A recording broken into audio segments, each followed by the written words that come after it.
നാൾ സ്നേഹിച്ച് പരസ്പരം മനസ്സിലാക്കിയിരുന്നവര് വിവാഹത്തിന് ശേഷം കുറച്ചുനാൾ കഴിഞ്ഞപ്പോൾ സെപ്പറേറ്റ് ആയി പോകുന്നു. സ്കൂളിൽ നമുക്ക് ചിന്തിക്കാൻ പോലും പറ്റില്ല എങ്ങനെ ഇത് സംഭവിച്ചു എന്ന് പോലും അതായത് അങ്ങനെയാണ് അത്.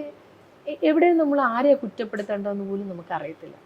പിന്നെ ഇപ്പോൾ ഉള്ള ജനറേഷനിൽ എനിക്ക് ബഹുമാനം തോന്നുന്നൊരു കാര്യം, പരസ്പരം ഒത്തുപോവാൻ പറ്റില്ല എങ്കിൽ പരസ്പരം ബഹുമാനത്തോടുകൂടി, ഉപദ്രവിച്ചിട്ടല്ല, ബഹുമാനത്തോടുകൂടി പിരിഞ്ഞു മാറുക.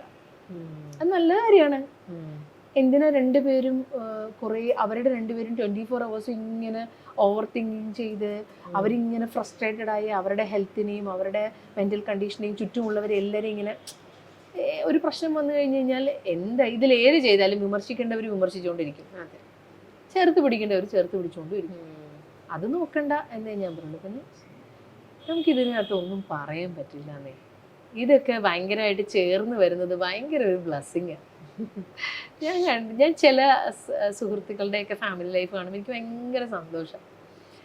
ദൈവം അവരെ എത്ര കാരുണ്യത്തോടെ സ്നേഹിച്ച് നിർത്തുന്നത്. ഞാൻ എപ്പോഴും പറയും, ഒരിക്കലും ഫാമിലി ലൈഫിൽ പ്രശ്നം ഉണ്ടാകാതെ നോക്കണേ എന്ന് ഞാൻ പറയും. കാരണം അത് ഭയങ്കര, അങ്ങനെ കിട്ടുന്നത് വലിയ ഭാഗ്യമാണ്, കിട്ടാറില്ല പലർക്കും. അതെ.